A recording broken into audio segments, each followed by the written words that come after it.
Exclusive demos. Cool.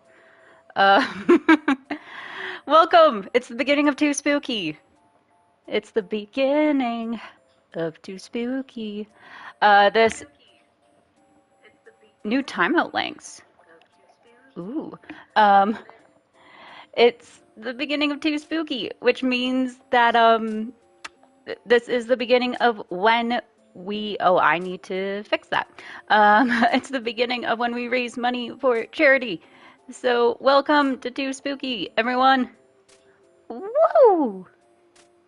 So, if you are to donate now, you can go !donate in chat, or you can go to my channel page and it'll be my coffee link.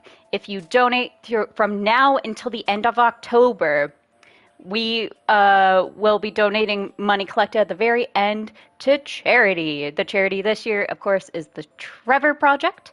It is a crisis hotline for LGBTQIA plus youth. And I know the United States and in Canada. I don't know anywhere else, though. But yeah, welcome to Too Spooky. We are going to be playing horror games all month long. We're starting out with Mothmen 1966. I don't know anything about this game. Message speech, audio delay, master volume. We'll turn the music, the little Mothman. I know nothing about this game. I think it's going to have Mothman in it. That's about all I know. With that being said, let's get started. Prologue, Holt. Press anything to continue. Okay. 3 red and 5 black in the discard pile. Of the 6 cards face up on the counter, 2 are red and 4 are black. So 5 red in all and 9 black. You have no more moves. Okay, let's see. Alright, so we can save. Oh, interesting. Okay. So you have to bet now.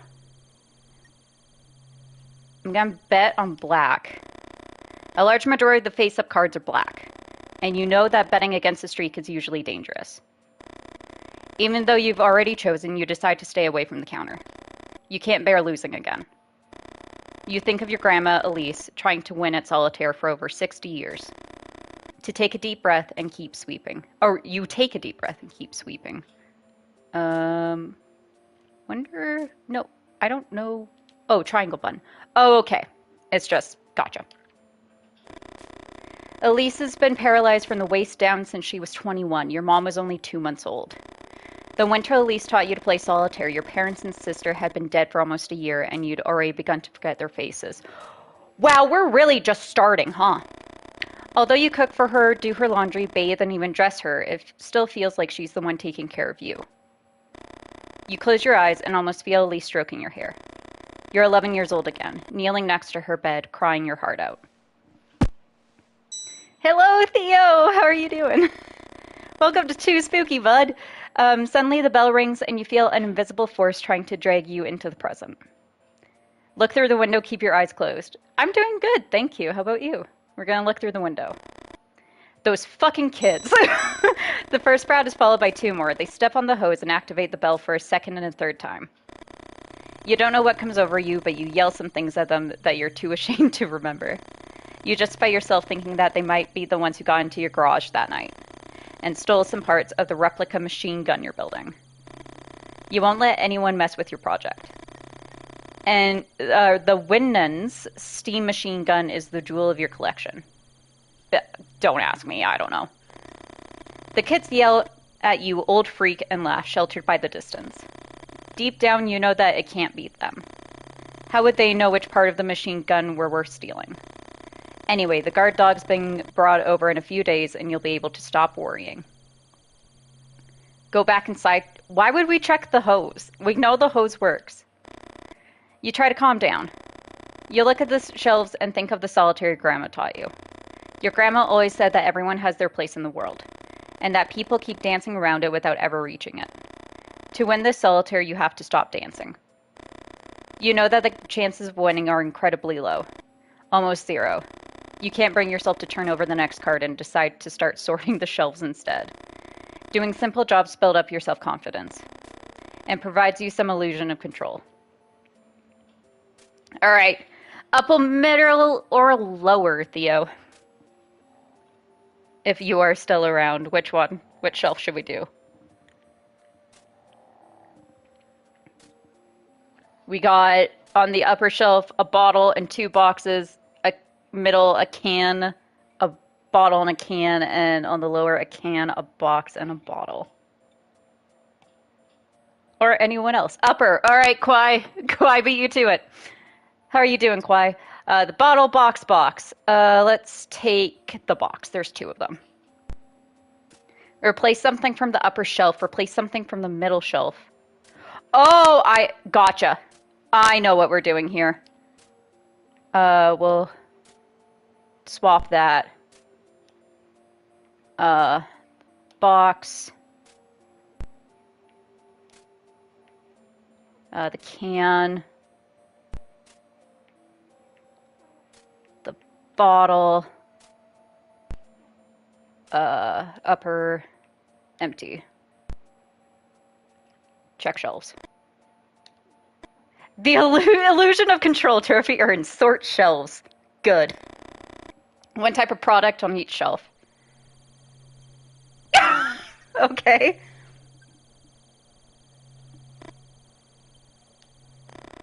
You scratch your head. This time sorting the shelves doesn't help. You feel the same urgency as before and you can't think of anything else. Is the cart... Uh-oh. We'll, just do that there. Is the card going to be black? You need it to be black. Suddenly the air seems heavy and you find it a bit difficult to breathe. 3 men in black are staring at you. Shit, the men in black! Oh no. Through the window you see a black Cadillac by the pump. If you want a quick overview of the men in black, go watch BuzzFeed Unsolved's video on it. They did a pretty good job and just like a simple overview of who the men in black are. Essentially, the men in black, like, they investigate mainly UFO stuff and there seem to be, like, not real.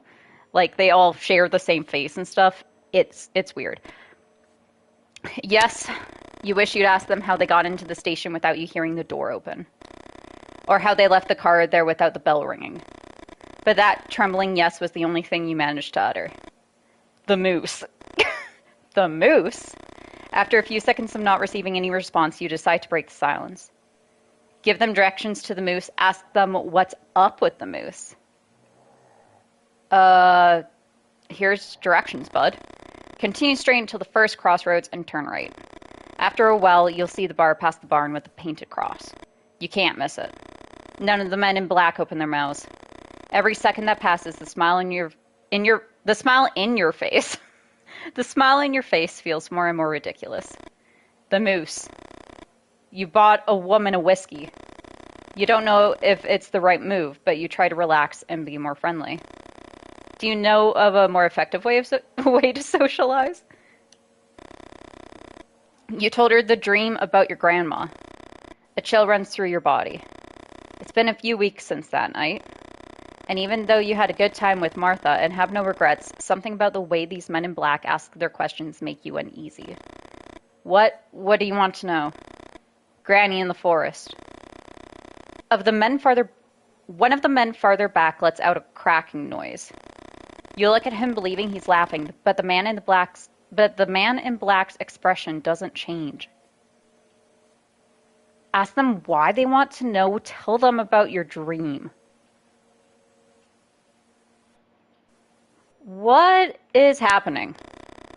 My grandma has been bedridden for over 60 years, but in the dream I saw her running through the woods. Start from the beginning. And don't omit any details. You don't know if it's the way they look at you or because of a certain authority in their voice, but you tell them everything about the dream. 5 or 6 weeks ago, you woke up in the middle of the night certain that something had happened to your grandma. You ran up to her room and Elise wasn't in bed. The window was wide open. You ran to it and saw something walking through the trees. It was her, and she was holding a rifle of the kind your ancestors would have carried in the Civil War.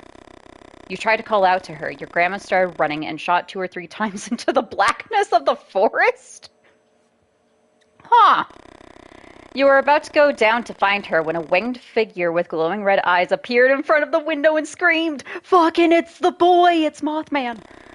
You stumbled backwards, and after hitting your head on the bedpost, you lost consciousness. You woke up in your bed and remembered the dream almost instantly. I don't think it was a dream. You went up the stairs 2 at a time and opened the door to her room. Your grandmother slept peacefully. On the bedside table was the glass of milk you bring her every night and the deck of cards she uses to play solitaire. During the days that followed, you tried to convince yourself that it had all been a dream, even though you couldn't explain where the little stitches at the base of your skull had come from. Yeah, that's not normal. What's this guy's name? Holt? Holt? That's not normal. After a few seconds, one of the men in black speaks again. The spots on her legs predate her birth, Holt. What? What is he talking about? Is he referring to a dozen of moles on your grandma's legs?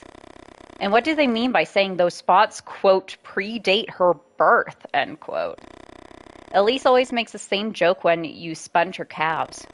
Be thankful that you have to clean my legs and not my grandfather's.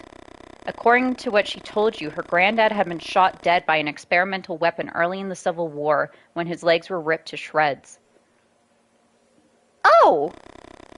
The Winnin steam gun, son. A machine gun that doesn't appear in any book. You think about the replica you were putting together in the workshop, and you wonder if it was the men in black who had stolen those pieces. They are known to take things. You're not telling anyone else about this visit, Holt. You start to complain when one of the men in black picks up a card from the counter. The top card of the deck. He munchin' crunchin'. The crunch horrifies you. The teeth of the man in black seem to tear more than simply paper. Well, was it red or black? Desperate, you throw yourself under the counter and look for the card. Your heart is pounding. Oh, they're gonna be gone. Hello? You look out the window and you don't see the Cadillac. You walk to where the car was parked a few moments ago. You step on the hose, and the bell rings. What the fuck? That entire thing can just be summed up with that sentence. Ah, Jack of Diamonds. Fuck. Motherfucker, it's red. You think about the edge one of the men in black tore off, and you remember the noise he made when he chewed it. Was it a threat? A warning? You wonder if you should tell your grandma everything that happened or just keep your mouth shut and keep playing solitaire with a marked card. Yeah, but then you know what the fucking card is. Now you're gonna have to eat all the corners of the cards on all of the cards. Fuck, man. That was weird. Huh.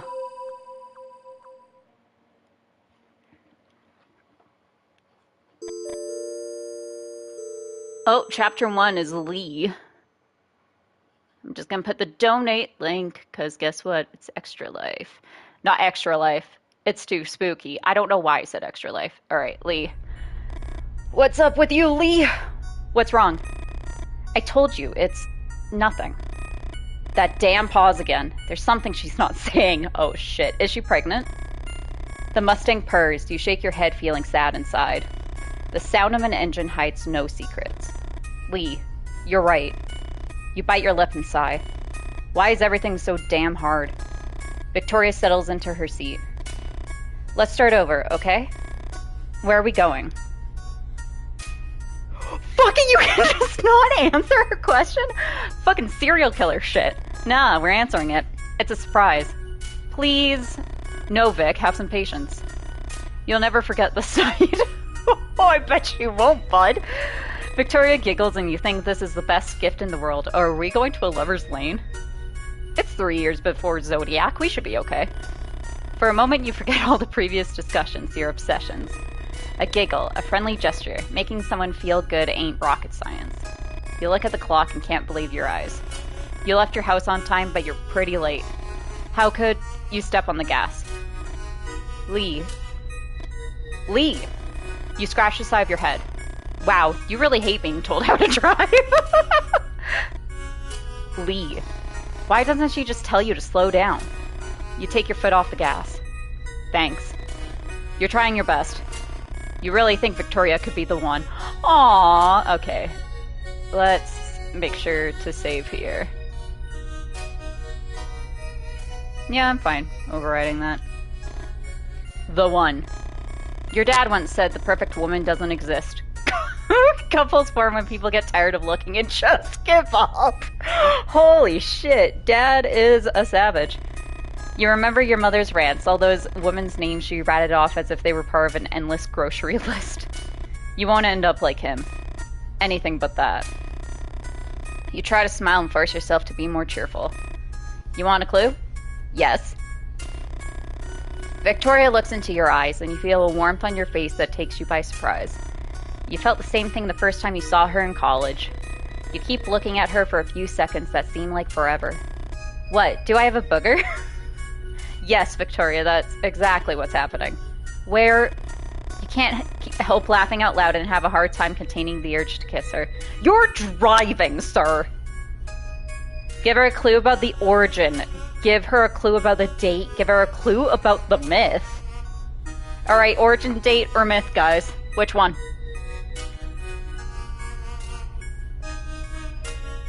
We're making this an interactive experience.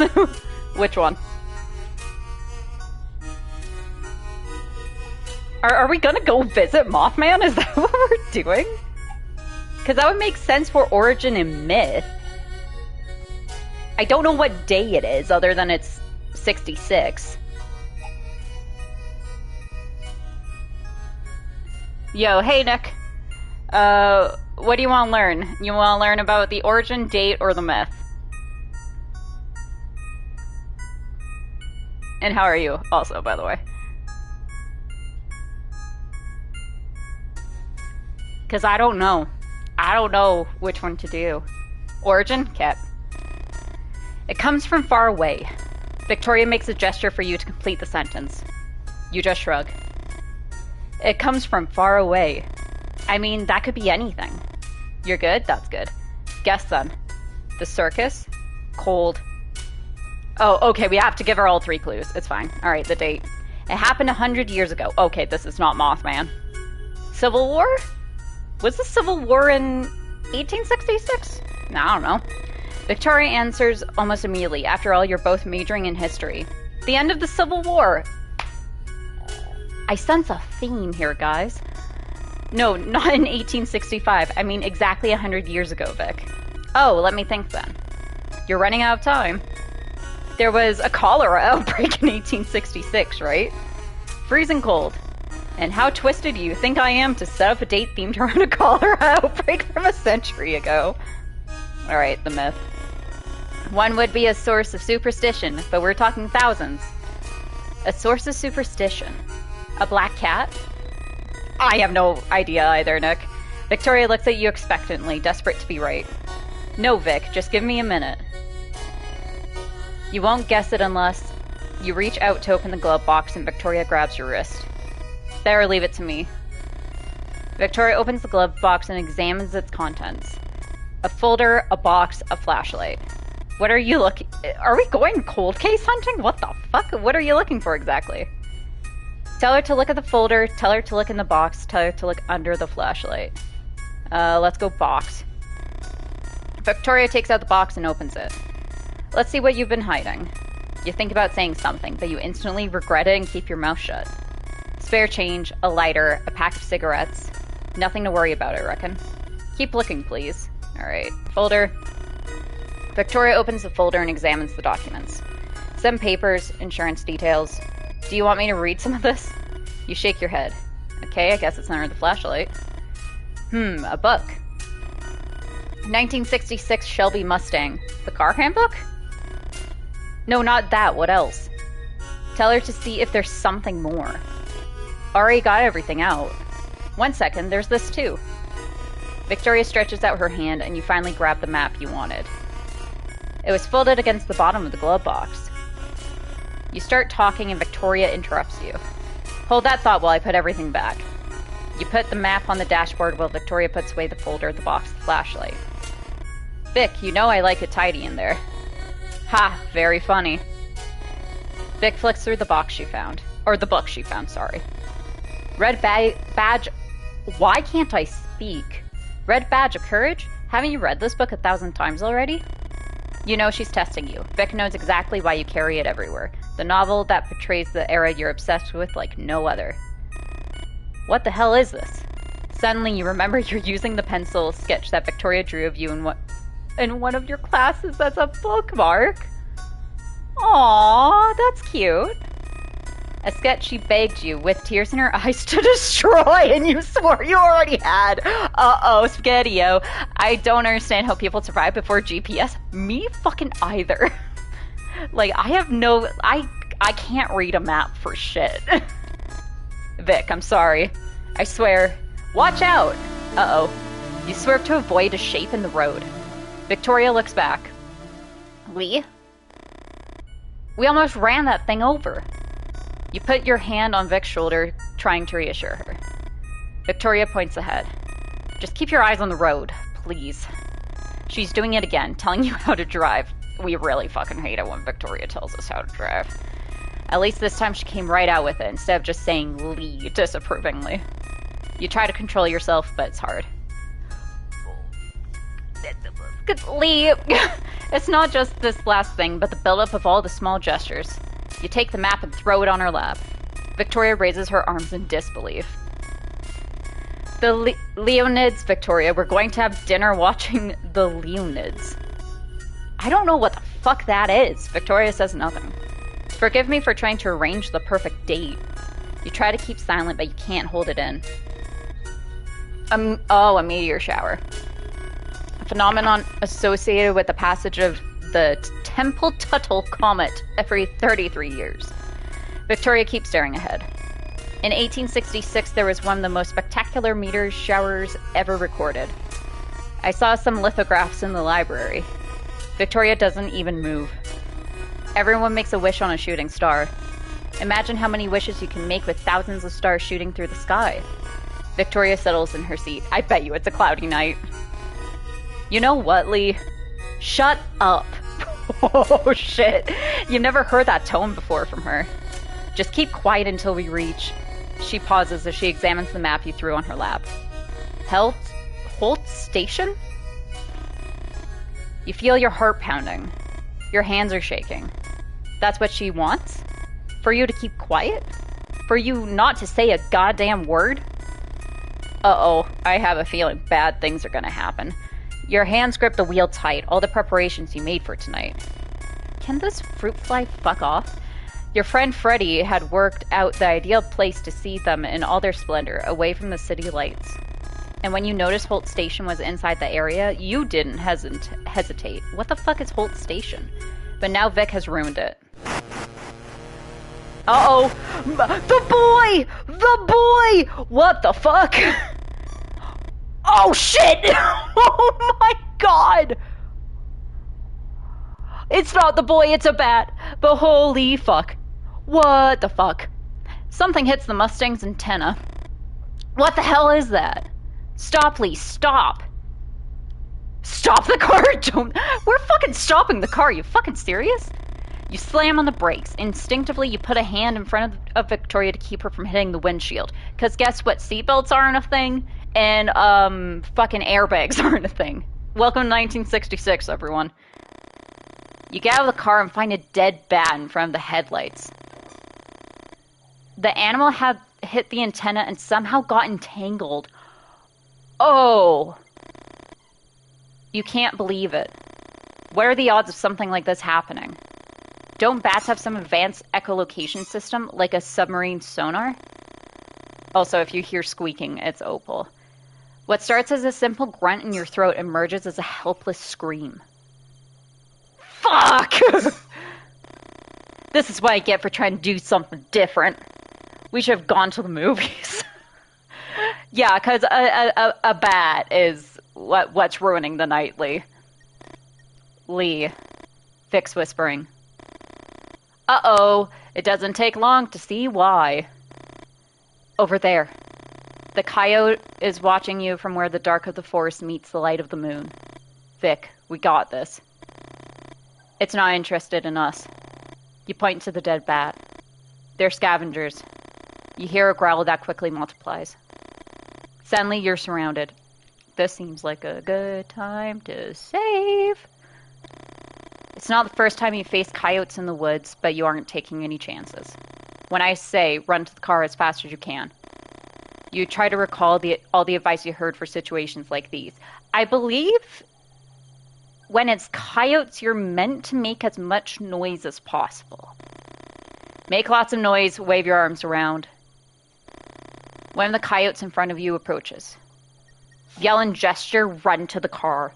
Ooh. What if we did both at the same time? I guess yell and gesture. Yell at one of the coyotes on this side of the car. Yell at one of the coyotes on the other side of the car. Don't yell right now. Why do we not yell at the one in front of us?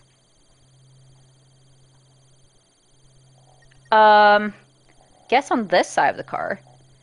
Oh, yell at the coyote to your left. Yell at the coyote in the center. Yell at the coyote to your right. Do not yell right now. All right, to the left is... So we want the one on our right? Yeah, we want the one on our right, because the one on the right is the closest. Another coyote advances. You look into its watery, bloodshot eyes. Yell and gesture. Coyote on this side. Center. Yell and gesture. One on this side. Left. Fuck. Shit. 3 coyotes advance at once. Yelling or waving your arms around won't be enough this time. Yell and gesture. Bang on the hood. Run to the car. Bang on the hood. The trick seems to work and all the coyotes back down. No coyote advances this time. It's your chance to go on the offensive. Fucking get in the car! Now! You try to reach... Fuck! You try to reach the car, but ferocious teeth intercept you. Encouraged by your screams, the rest of the coyotes soon join the feast. Okay, then! I guess we'll retry. Oh, God. Okay. Yell. Coyotes on our side. Center. Wow. Yeah, I know, right? Another coyote advances. You look into its watery, bloodshot eyes. Yell and gesture. This side. Left. Oh, it's different every time. Okay. This side. Center. Shit. 3 coyotes advance. Bang on the hood. Okay, we're throwing a stone this time. Throw a stone. You crouch down and find 4 stones. You pick them up. Throw it at one of the coyotes on this side of the car. Throw it at one of the coyotes on the other side of the car. Don't throw. This side. We'll do the one on the right. The coyote retreats into the dark of the forest. Throw a stone. This side. Left. The stone flies to the left of the coyote, making the one closest to it also retreat. Throw a stone. Other side. Coyote behind you. Throw at the coyote behind you to your right. Let's go behind. One less coyote to worry about. Okay, last coyote. The coyote retreats and you feel more and more confident. Run to the car. Now. Hey! They hunt in packs. Trophy earned. Survive the coyote attack. We did not survive first off. You get in the car, close the doors, and Victoria starts laughing. Although you know the reaction is more adrenaline than anything else, you start laughing too, and then kiss her. You start up the car, and the V8 roars into life. You resume the trip. After a few wordless minutes, you suddenly remember something. Holt. Vic. We're going to Holt's gas station. Oh, is that the Prologue guy's gas station? Victoria starts whistling. The doubts, the fears, everything seems a bit ridiculous now. You think about the plans you made for tonight and smile. You really like to hear her whistle. And you know what I like to hear? The notification sound of the coffee ting in live chat when you donate for charity. Sorry, I'm gonna really be pushing donations, of course, because too spooky. So if you'd like to donate, you can go to exclamation. You can put exclamation point donate in chat to get the link, or Nightbot has you in chat, so you're good. Victoria, chapter 2. Also, I hit my mic. This seems like a good place to save. Can I do that? Save. We'll override this one. Lee turns off the car and looks you in the eye. He smiles. And that smile seriously pisses you off. Smile back, tell Lee. Ooh. Ooh. Ooh. Well, we haven't been holding back all night. Before you can open your mouth, Lee taps you on the leg. Wait here, Vic. I swear you won't believe it. You bite your lip and take a deep breath. You see him greet someone. Holt? Lee had written Holt Station on the map he'd thrown on your lap 20 minutes ago. He'd written it by hand, and it might as well have said Hort Station or Halt Station. Hell Station, even. Lee's handwriting has always been intriguing to you. You remembered that time you mentioned it to him, and he responded with a disproportionate anger. A nonsensical rant which involved several philosophers of language. And all because you told him his handwriting was dreadful. But you know now where those reactions come from. Oh, does he get beat at home? That night you two got drunk by the lake. Lee told you that his father would have wanted to be born ugly. What? After that initial surprise, you couldn't stifle a belly laugh, and Lee looked down. For a few minutes, he didn't want to tell you anything else. You finally convinced him to continue. I always got what I wanted just by smiling. Ugly people have to develop other muscles. Unfortunately, those other muscles are the ones that last. You couldn't believe those words had come out of the mouth of a flesh and blood human being. Maybe some poorly written character from a cheap romantic novel, but Lee's father? You picture Lee that night throwing pebbles from the shore while telling you everything about his father's teachings. All that frustration. Was that the night you got pregnant? Oh, I called it! You both been drinking. Suddenly, you find it difficult to breathe. The interior of the car feels like it's getting smaller and smaller. You need some air. Say hi, don't say anything. I'll say hi. Holt, right? Holt seems startled. Hello. This is Victoria, my girlfriend. Be right back, Vic. You see them walk away with the box they took out of the trunk. And from the effort Holt's putting in, it seems heavy. What's inside the box? You're not stupid. You know that Lee has some business on the side beyond his work as an intern at the university. You heard some rumors, and you have your suspicions. However, you never did too much digging. You prefer to keep it a mystery, something to make Lee a little more interesting. How dull is this guy? If a box in the trunk of his car and, like, his side business is the most interesting thing about him. You light a cigarette. It's 66. I think that was okay back then to be pregnant and smoking. Not that it was okay, but it was, like, accepted and, like, because there was a time when doctors thought smoking was healthy for you. Anyways. Would Lee be a good father? And the question that you still haven't had the courage to ask. Would you be a good mother? The click repeats at regular intervals. Small moths approach the light to get electrocuted. Is that love, Victoria? You laugh and shake your head from side to side. You think of all the manuscripts you've torn up. You've tried poetry, drawing. History seemed like an obvious choice.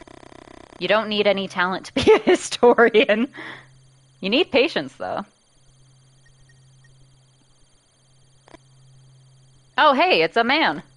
Hello? The man talks to himself while holding something in his hand. Have you seen any winged creatures flying over the area yet? For a moment you think he's asking some kind of tricky question, and you remain silent. However, something about him tells you that he's genuinely asking. You look at the man bathed in the shine of the streetlight, and the scene fascinates you. Surreal, some of your old friends would have said. The ones that organized poetry nights and read La Trumont. I don't know how to say that name. Excuse me, you are? Oh yes, sorry, Hill. Lou Hill. Writer. Victoria Greenberry. History student. Winged creatures, Mr. Hill. Lou, please. Can I call you Victoria? You nod. I'm looking into about a dozen reports, Victoria. Numerous witnesses claim to have seen human-sized winged creatures flying over the area. What kind of Canadian are you? Can't even speak French? I don't fucking live in Quebec. Like, pretty much outside of Quebec and New Brunswick, no one speaks French. Like, it's pretty much just Quebec and New Brunswick. Angels? Lou smiles, but the smile doesn't last long on his face. Look there at the top of the trees. It won't take you long to find one. You aim at the area Lou just told you. Oh, is it the boy? Everything's blurry, so you decide to adjust the binoculars. Adjust the focusing wheel, adjust the diopter? I think it's the focusing wheel. Move left or right? Let's move right. You can't rotate further to the right. Alright, let's move left. Okay. If you can't focus, try adjusting. It's adjusted to compensate for some issues with my left eye, but you're young. Try to adjust it to see the same with both eyes and focus, okay? Which means we have to move right. You move the diopter to the right and notice the change in your left eye. Okay, that looks about the same. Mainly everything I know from Canada is from Letterkenny. Uh-oh. I've never watched the show, so... let's... Mothman! What the? First sighting, trophy earned. See a winged creature. It was just a second, but you think you saw something up there. Was it suggestion? I don't think they're angels, Victoria. Well, Mothman could be an angel. Who knows? But before I tell you my theory, I need your help. Could you draw in this notebook what you just saw? Yeah. Any other time you'd refuse with some witty comment. But there's something about Lou Hill that invites you to play along. You wonder if the fact that he presented himself as a writer had something to do with it. Draw the head, draw the body, draw the legs. We'll start with head. Little owl head, huge owl head, alien-like head. I guess an alien-like head. Okay, draw the body. Small, round body with chicken wings, wide chest with short arms and wings, human chest with huge wings. Draw the legs. Then insect-like legs, weird bird-like legs, wide hips, and short legs. That looks pretty fucking cool. Let's see. How does he... Okay, he's not that thick. Mothman, I don't think is that thick. No, I think the bird legs. Okay, let's see the body. No, that wasn't what we saw. That wasn't what we saw either. Little owl head. Okay, that does look like Mothman though. Let's see, huge owl head. No, the little owl head actually looks like Mothman. That looks like a Mothman. Before giving it back, you write some notes further describing what you saw. Lou hadn't asked for them, but somehow they make you feel less anxious. You never felt confident about your work. Reliable witness. Make a creature's accurate drawing. Lou looks at the notebook for a few seconds. That feels too long. You think about that time you showed your sketches to your art teacher and how he embarrassed you in front of the rest of the class? What an asshole. Motherfucker. What? Sorry, I was talking to myself. You can't help but blush. Victoria. For once, you're glad to hear Lee's voice. All good? Although he seems to be talking to you, Lee keeps staring at Lou. Lou Hill. Writer. Lou holds out his hand. Lee Miller. Historian. Lee walks over and pushes his arms around you, his back to Lou. Or puts his arms, not pushes his arms. He just, like, comes and bear hugs you. No, he puts his arms around you, his back to Lou. You know he must have been annoyed that Lou introduced himself as writer. Although it's hard for you to admit it, you like to be hugged. You feel safe. You think you would also feel safe in your grandmother's arms or in the arms of any of the other strong women in your family. But the heat of Lee's body, the hardness of his muscles. You remember all those biologist arguments you hate so much and you can't help but smile. Oh, I guess fuck Lou. It's like you're cheating when nobody's looking. Come on, Vic. Let's see the surprise. Close your eyes. Yeah, sure. You close your eyes and let Lee guide you. Now open them. Aww. Okay, that's cute. This isn't so much horror at this point. So, what do you think? A romantic dinner for two under the same meteor shower that amazed our ancestors. You instinctively put your hand to your belly, and when you realize it, you quickly put it in your pocket. You look at the dog tied to the post. Oh, there's a good boy. Uh-oh, that is not a good boy. The dog growls into the dark. Uh-oh.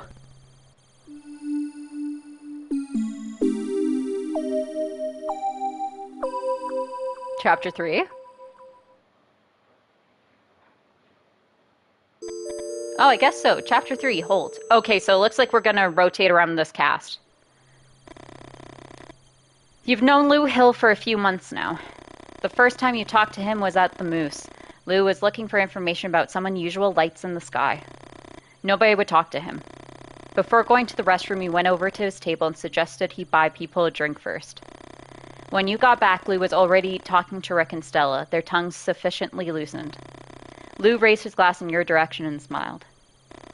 Although it wasn't you who gave him the nickname, you still feel a little guilty. Uh-oh, what's the nickname?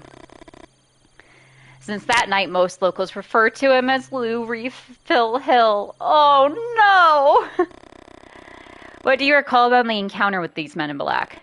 You smile. What does he mean? It had only been a week. You think about how to answer.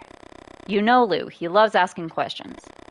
So you're going to tell him one thing and one thing only. No follow-up questions. Tell him about your grandma's legs. Tell him how one of them bit a car. Tell him about the dream about your grandma. Okay.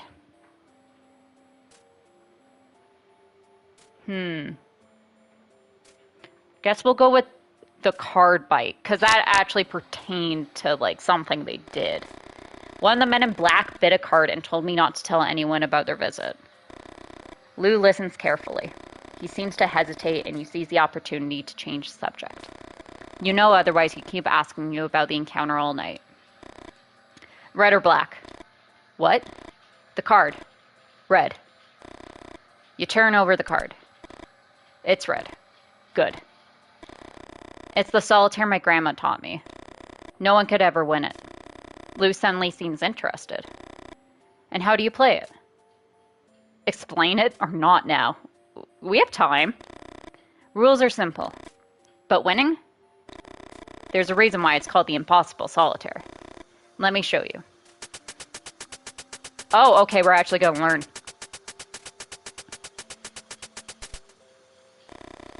The objective is to move every card from the board to the discard pile. You can move any card whose rank is one higher or one lower than the topmost card in the discard pile. So let's say there's a 5 in the discard pile. You can place either a 4 or a 6 on top of it. And remember that if there's a K in the discard pile, you can place an A. Okay. Ace comes after King, and the opposite is also true. So, 28 cards to move. Seems easy enough, right? Select a card, turn over a card from the stock. Let's select a card. Okay. So, I guess we should probably go for the ace. Because then we can either go king or 2. A card can be moved into the discard pile only if it ranks one higher or one lower than its topmost card.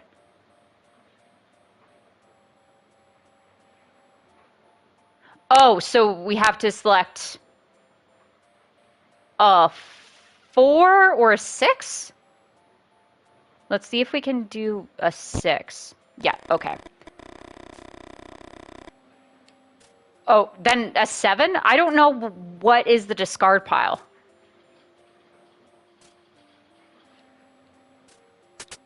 Okay, so it was the 6. Okay. So let's do the 6. Then we'll do the 5. Okay, turn over. When you're stuck, you can turn over a card from the stock to the discard pile. But to turn it over, you need to take a bet first. Black or red, which one's gonna be? Lose the bet and you lose the game. Ooh, some bitch is almost unwinnable. Okay. I'm gonna guess red. Shit! Oh, for fuck's sake! Solitaire's bad run, trophy earned. Lose with more than 25 cards to go. Oh, man. Alright, we'll play again. Alright, 7. So we'll do 8. No, we shouldn't do 8. We should do 6. Because then we can do 6, 5, 6.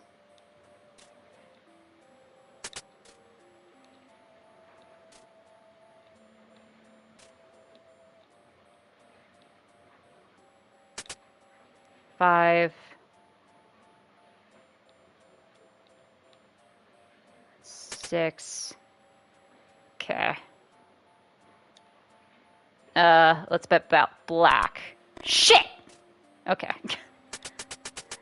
We're gonna be here for a while. I want to get at least, like, the first row done. Okay, 7, 6, 5, 4, 3, 4, 3. Okay, let's do that.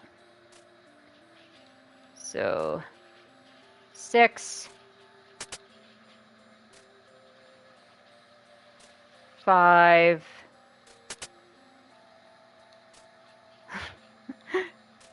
4.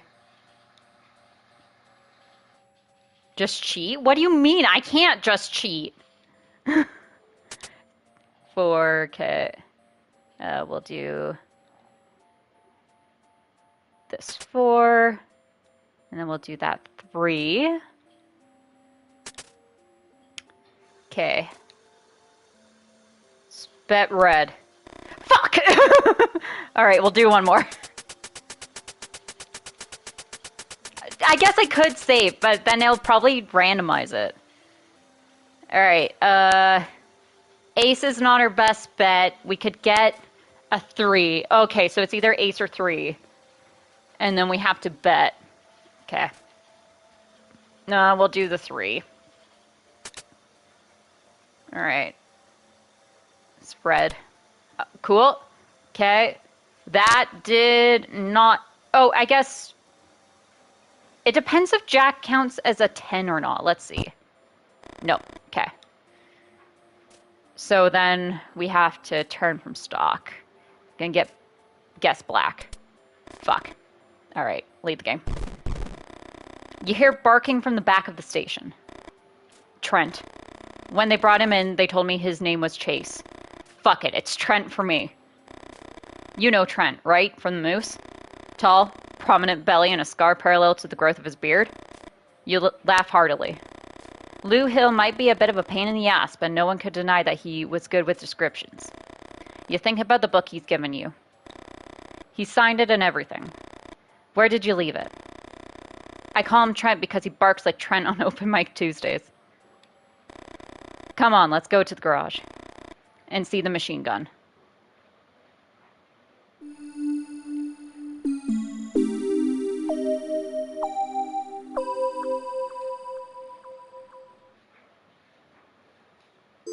Alright, we'll play this chapter and then we'll do smaller parts for these because it's a shorter game.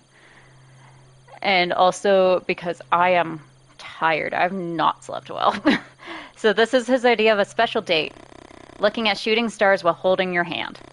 Telling you his plans for the end of the semester. You can't stop thinking about the raw strength of the hug from a minute ago. Or how he scared the coyotes away by yelling and throwing stones at them. You think about your friend May, all those dark fantasies she told you about. Who is our friend May? She sounds interesting. But holding hands like this, smiling and talking and looking into each other's eyes, feels like giving up, doesn't it? You know you're to blame too. Aren't you playing the perfect girlfriend role? Don't you make eyes at him? Don't you say love whenever you call him? So is this it, Victoria? Is this what you want for the rest of your life? Why don't you make up your mind just for once? You think of May again, of those women she'd claimed to know who could solve your situation using a coat hanger. Oh, yeah. Abortion isn't a thing yet. It's not legal. Yeah. You wouldn't be the first or the last. The dog barks like a maniac and you appreciate the distraction. A mixture of guilt, anguish, and apathy takes over you. And now what? Why is he looking at you like that? Why doesn't he say anything? Has he asked you a question? Answer anything, ask him to repeat the question. I said if you're excited about the Doors. Yeah, of course you are excited. The Doors, Victoria. Freddie told me they're about to release their first album and it seems they'll be playing in New York. Are we going to see them live again then? Okay. Oh, gotta click. Even though you try, you gradually stop listening to him. Hesitancy returns and all those questions. And the fucking dog won't stop barking. What had been a distraction is now driving you crazy. What the hell is wrong with him? Shooting fucking stars. Why don't you make a wish, Victoria? How about going home, covering your head with a pillow, and sleeping for 18 hours straight? You feel like crying and try to calm down. Aw. Mothman! The boy! Those eyes. That creature you thought you saw in the treetops with Lou's binoculars. Had it been real? Not just your imagination?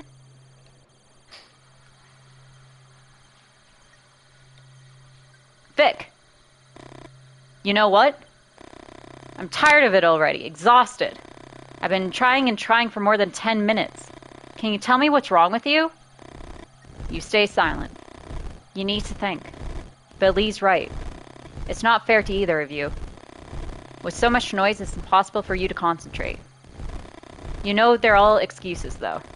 Winged monsters don't exist. It's just your brain desperately trying not to focus on what's important.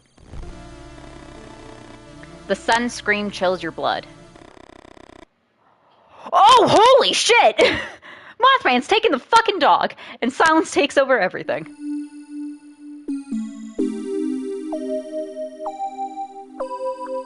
Mothman just fucking yoinked that dog. Oh my god. Alright, we'll play another chapter. Have you met Lee, tall guy with the blonde girl? He made xerographic copies of some docs I've used to assemble this beauty. Oh, fucking, I forgot Xeroxing things was a thing. Where did he get the docs from? You bite your lower lip. Do all writers ask so many questions? Lee works at the university in the history department. Lou adjusts his glasses. You don't know why, but that gesture irritates you. The Winans doesn't work like a normal machine gun. Normal machine guns use gunpowder to fire projectiles. Do you know what the Winans uses? Centrifugal force. Interesting. Lou repeats the gesture with the glasses. Today Lee brought me some ketchum grenades. Do you know about ketchum grenades? Lou shakes his head and readjusts his glasses for the third time in less than 5 minutes. You take a deep breath. Say it doesn't matter and leave the garage. Tell him about ketchum grenades. Oh, shit. Oh, could we save the dog? Oh, we gotta leave. Maybe some other time. Lou is about to say something when you hear a scream that makes your blood run cold. You grab the shotgun without thinking twice. It's coming from the back, come on. You don't have a good feeling about it. Something's not right. Oh. Trent, no! Oh, I don't want to see a dead dog. Oh, it's worse! Oh, it's worse! Although it feels like a dream, somehow you know. The creature is real. Your dog's suffering is real. And there will be no waking up from this. Shoot the creature, run to Trent. Oh, fuck. I guess run to Trent. You hear the muffled moans of your dog, and the Fury blinds you. You drop the shotgun and grab onto the chain. Son of a bitch is going to strangle Trent. Pull the chain, ask the rest to help. Yeah, fucking ask everyone else to help. Come on, hurry. But before they arrive, you feel the pull.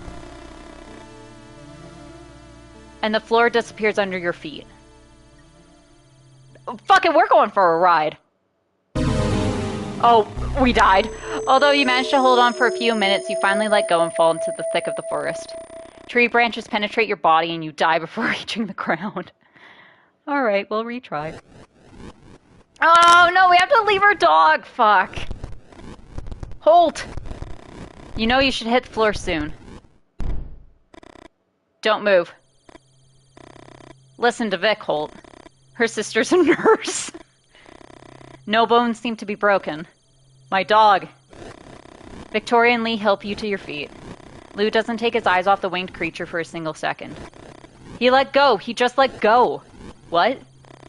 1 second. I know where your dog is, Holt. Wait a minute. Got something in the car? Let's go. A gift from Freddy. Cool, right? You try to get up, but you feel dizzy and stumble. Victoria gives Lee a disapproving look and helps you keep your balance. Follow me. Thanks. You would have liked to smile at her. After all, Victoria just wants to help. But I can do it by myself. You get your rifle and walk with the rest into the blackness of the forest. We should go in. That direction. No. I think we should go that way. Lee. Now what? The place where Trent fell. I've calculated by projecting the point where the creature dropped it on this map. You've calculated? You've calculated, you say? Weren't you a writer? People can have many fucking hobbies, dude. Lou, don't mind him. Do what you want. Constantly checking the map, Lou leads the group on. We should be close. Oh! There! Your heart is pounding. Please, compress his chest, use both hands just like that. How curious. Did you know that the cardiopulmonary resuscitation procedure was discovered by Dr. Knickerbocker while he was trying to save a dog? As he speaks, Lou carefully examines the tops of the trees. It was at Johns Hopkins University. Victoria rests her hand on yours and moves her head from side to side. You stop pressing and a few tears roll down your cheek. Fucking Mothman killed the dog?! That's not good. The interesting thing is what happened to the dog afterwards. No, I want to hear what he's gonna say. Shut it, Lou! Lou adjusts his glasses. You look at Victoria. You were too afraid your voice would break to say thank you. Why did you run when it had Trent by the neck? Why didn't you try to blow its brains out? Deep down, you know that's just the guilt talking. And that maybe there was nothing you could have done differently to save him. Lee, have you seen Lee? You stand up and look around. Lee's gone. Oh, well, shit. Poor Lee. And with that, we're gonna end it for today. It's a quick, short part. Oh, I guess I just want to save the game. Please let me save. Alright. So we'll stop here for today. Let's see. If I go main menu. And then I go continue. Okay, I just continue from there. Cool. What's the gallery? Oh, cool. So it's like you get things based on your achievements. So sort shelves, survive the coyote attack, see a winged creature, lose with 25 or more cards to go, make a creature's accurate drawing. Okay. Lose with 15 or less cards to go, answer properly to an unheard question, find out Lee's business with Holt, cry your heart out, solve the Winnin's Peace puzzle, listen about the owls, survive all cryptid waves, die all possible deaths, watch the credits until the end. So that's all the achievements. So this is the start of Too Spooky with Mothman 1966. I hope you guys are liking it. I think it's a really cute, interesting game. It reminds me a lot of like Atari like games. and a lot of like those like you type in a command type of games. But this seems interesting. Seems like a fun, interesting little thing. I don't think it was a whole lot of money. If y'all want to play it, um, it seems cool. And what a way to start out Too Spooky. So, if you want to join the rest of Too Spooky and see more of Mothman 1966, make sure to subscribe if you haven't already. Click the notification icon to know whenever I go live. If you like the video, please give a like. And if you can, donate to Too Spooky.